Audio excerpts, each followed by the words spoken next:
not really around little kids that much in the winter months because that's when I live in West Palm Beach, Florida. And I live in a big condo building that's right next to a university and very close to the business district. I work from home, so I don't get out very often, and my most regular outings are when I go to synagogue. My synagogue, the new synagogue of Palm Beach, doesn't have many, if any, young families, so I was really surprised when a little girl started showing up at services recently. I'm Susan Diamond, and I am with Prayables.com, and my video log today is called Good Job, Who Really Needs Praise? My story starts with the little girl.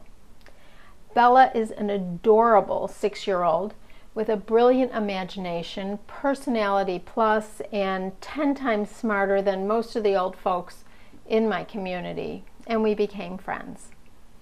After worship last Saturday, we were having a meal together, and Bella dropped a little piece of food on her cute little pink dress.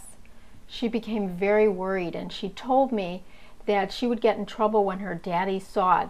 So she tried to clean off the spot with her Sprite, and I was scrubbing at it too, and I reassured her, just like any grandma would do, that her daddy wouldn't really be mad and he'd understand that it was an accident.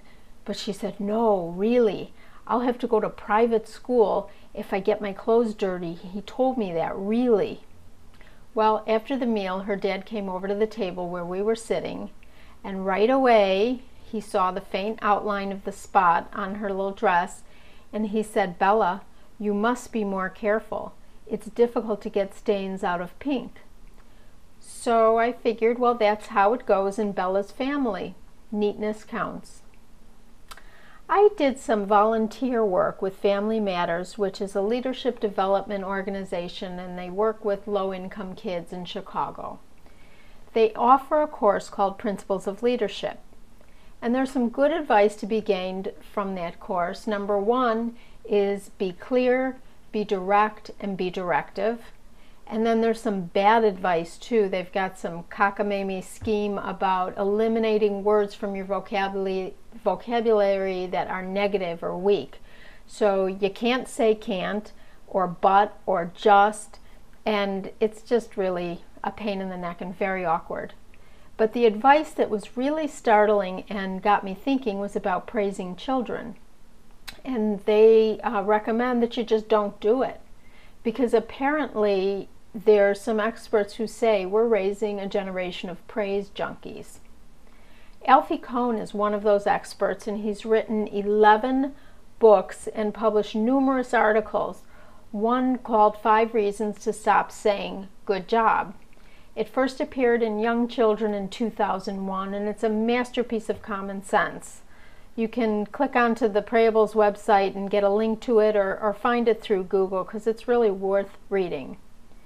Kohn explains how we're actually stealing our children's pleasure, manipulating them, reducing their achievement, and causing them to lose interest in their activities with too much praise.